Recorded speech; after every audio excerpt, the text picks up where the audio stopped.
TB हारेगा, भारत जीतेगा। प्रतिज्ञा करता हूं या करती हूं कि मैं भारत को टीबी मुक्त करने के लिए अपनी सक्रिय सहयोगिता दूंगा या दूंगी।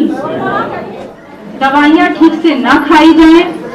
अगर रोगी डॉक्टर के पास जाके अपना रोग छुपाता है, सही से नहीं बताता है, तो टीबी शरीर के दूसरे अंगों में फैल जाती है और एक समय के बाद ये शरीर को नुकसान करती है।